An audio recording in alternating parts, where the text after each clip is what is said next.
പിതാവിന്റെയും പുത്രന്റെയും പരിശുദ്ധാത്മാവിന്റെയും തിരുനാമത്തിൽ ആമേൻ. വിശുദ്ധ മത്തായിയുടെ സുവിശേഷം 26-ാം അധ്യായം 14, 15, 16 തിരുവചനങ്ങൾ. 12 പേരിൽ ഒരുവനായ യൂദാസ് കറിയോത്ത പ്രധാന പുരോഹിതന്മാരുടെ അടുത്ത് ചെന്ന് ചോദിച്ചു, ഞാൻ അവനെ നിങ്ങൾക്ക് ഏൽപ്പിച്ചു തന്നാൽ നിങ്ങൾ എനിക്ക് എന്ത് തരും? അവർ അവന് 30 വെള്ളി നാണയങ്ങൾ വാഗ്ദാനം ചെയ്തു. അപ്പോൾ മുതൽ അവൻ യേശുവിനെ ഒറ്റുകൊടുക്കുവാൻ അവസരം അന്വേഷിച്ചു കൊണ്ടിരുന്നു.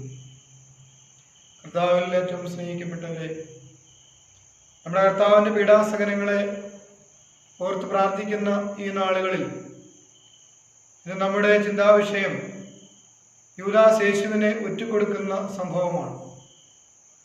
തന്നോടുകൂടി ആയിരിക്കുന്നവനും സുവിശേഷം പ്രസംഗിക്കുന്നവനും പിശാചുക്കളെ ബഹിഷ്കരിക്കുന്നതിനുമായി അവൻ 12 പേരെ തിരഞ്ഞെടുത്തു.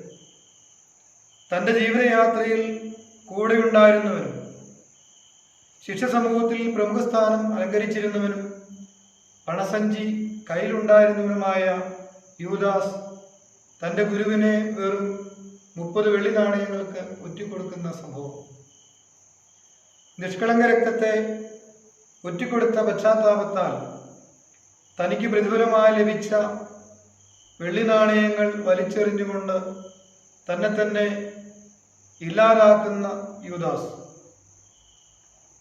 പണത്തോടുള്ള അമിതമായ ആഗ്രഹം, ധനത്തോടുള്ള അത്യാർത്തി, ഇതാണ് തൻ്റെ ഗുരുവിനെ ഒറ്റിക്കൊടുക്കുവാൻ യൂദാസിനെ നിർബന്ധിതനാക്കിയത്. പ്രിയമുള്ളവരെ, നാമും നമ്മുടെ അനുദിന ജീവിതത്തിൽ നമ്മെ സ്നേഹിക്കുന്നവരെ, നാം സ്നേഹിക്കുന്നവരെ, നമ്മുടെ കൂടെ ആയിരിക്കുന്നവരെ, സഹപ്രവർത്തകരെ, സഹോദരങ്ങളെ ഒറ്റിക്കൊടുക്കുന്നില്ലേ? നമ്മുടെ വാക്കുകൊണ്ട്, നമ്മുടെ പ്രവൃത്തി കൊണ്ട്, നമ്മുടെ നോട്ടം കൊണ്ട് ഓരോ നിമിഷവും നാമും നമ്മോട് കൂടിയായിരിക്കുന്നവരെ ഒറ്റിക്കൊടുക്കുന്നു. ആ സമയം നാം ഒരു കാര്യം വിസ്മരിക്കരുത്: ഒറ്റരുത്, ഒറ്റയ്ക്കാവും എന്ന യാഥാർത്ഥ്യം. ഒറ്റിക്കൊടുക്കുമ്പോൾ സമൂഹത്തിൽ നിന്ന്, കൂടെയുള്ളവരിൽ നിന്ന് മാറ്റി നിർത്തപ്പെടുന്ന അനുഭവം. ഒറ്റിക്കൊടുക്കുമ്പോൾ വിധിക്കപ്പെടുന്നവൻ്റെ വേദന നമുക്ക് മനസ്സിലാകും. ആ വേദന മനസ്സിലാകണമെങ്കിൽ നാമും ആ യാഥാർത്ഥ്യത്തിലൂടെ കടന്നു പോകേണ്ടവരാണ്. ഒരിക്കൽ ഇന്ത്യ കണ്ട പ്രഗത്ഭനായ ഇലക്ഷൻ കമ്മീഷണറായ TN ശേഷൻ തൻ്റെ അനുഭവകഥ ഇപ്രകാരം പറയുന്നു. അദ്ദേഹം കമ്മീഷണറായിരിക്കുമ്പോൾ തൻ്റെ ഭാര്യയുമൊത്ത് ഉത്തർപ്രദേശിലെ പ്രധാനപ്പെട്ട നഗരങ്ങളിൽ കൂടി യാത്ര ചെയ്യുമ്പോൾ അവിടെ അദ്ദേഹം ഒരു വലിയ മാവിൻ തോപ്പ് കണ്ടുമുട്ടി. അപ്പോൾ വിശ്രമിക്കുവാൻ വേണ്ടി കുറച്ചു നേരം അവിടെയായിരുന്നപ്പോൾ അവിടെ ഉണ്ടായിരുന്ന ആ മാവുകളിലെല്ലാം ഒത്തിരി കുരുവിക്കൂടുകൾ തൂങ്ങിക്കിടക്കുന്നത്. അപ്പോൾ അദ്ദേഹത്തിൻ്റെ ഭാര്യയ്ക്കൊരാഗ്രഹം, ഇതിൽ 2-3 കൂടുകൾ സ്വന്തമാക്കി തൻ്റെ വീട്ടിൽ കൊണ്ടുപോകണം. അദ്ദേഹം അവിടെ ഉണ്ടായിരുന്ന ഒരാട്ടിടയനോട് പറഞ്ഞു, ഞാൻ നിനക്ക് 10 രൂപ തരാം, ഇതിൽ 2-3 കൂടുകൾ എനിക്ക് എടുത്തു തരിക. ആ ബാലൻ പറഞ്ഞു, ഞാനത് ചെയ്യില്ല. അദ്ദേഹം പറഞ്ഞു, ഞാൻ 50 രൂപ തരാം, എനിക്കതിൽ നിന്ന് 2-3 കൂടുകൾ എടുത്തു തരണം. ആ ബാലൻ പറഞ്ഞു, 50 രൂപയല്ല, 500 രൂപ തന്നാലും ഞാനത് ചെയ്യില്ല. കാരണം വൈകുന്നേരമാകുമ്പോൾ ഈ കൂടുകളിലുള്ള കുഞ്ഞുങ്ങൾക്ക് വേണ്ടി അതിൻ്റെ തള്ളപ്പക്ഷി ആഹാരവുമായി വരും. അപ്പോൾ ആ കുഞ്ഞുങ്ങളെ കാണാതാകുമ്പോൾ ആ തള്ളപ്പക്ഷിയുടെ കരച്ചിൽ കാണുവാൻ എനിക്ക് സാധിക്കത്തില്ല.